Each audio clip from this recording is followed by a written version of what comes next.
Responding to the February 17th letter to the editor in the Daily Herald, headed "Newspaper Should Check Own Agenda," and written by an elected official of Carpentersville, I would like to make the following points and observations.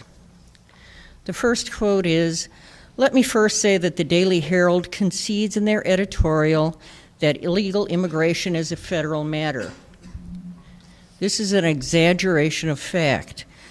What the Daily Herald said, in fact, is that as regards illegal immigration being a federal issue, in many ways it is, which also concedes that in other ways it is not wholly a federal issue.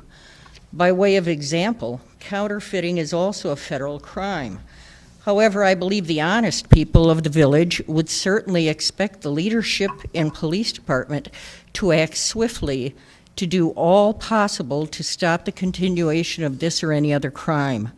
Condoning criminal behavior by disavowing responsibility is not indicative of good moral leadership and promotes continuation of criminal behavior." The second quote is, "We have been allowing public comments on illegal immigration now for months. While the statement casts appearance that the writer views the voters as subjects to whom he has shown great benevolence, the reality is significantly different. You all are mere employees of the constituency by whom you were elected, and as such can readily be dumped at the next election. The writer seems greatly impressed that there is a regular group who come from as far away as Des Plaines and Harvard. We find it rather curious that the distance traveled from city to city by American citizens is an object of concern, whereas foreign nationals who have crossed illegally into our country and come hundreds of miles actually living within your borders, you don't want to talk about it.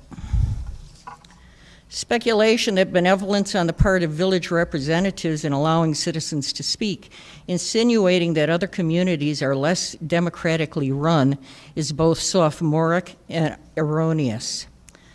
The writer of the letter to the editor broached a query as to the source of information for the Daily Herald editorial, since no reporter was recognized.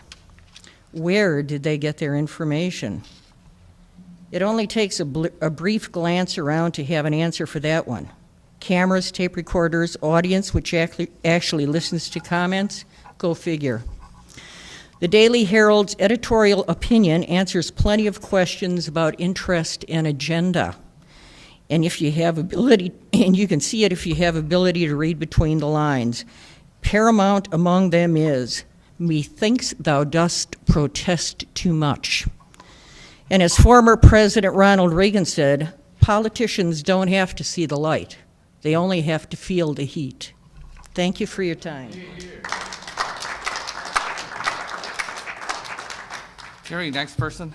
John Starr.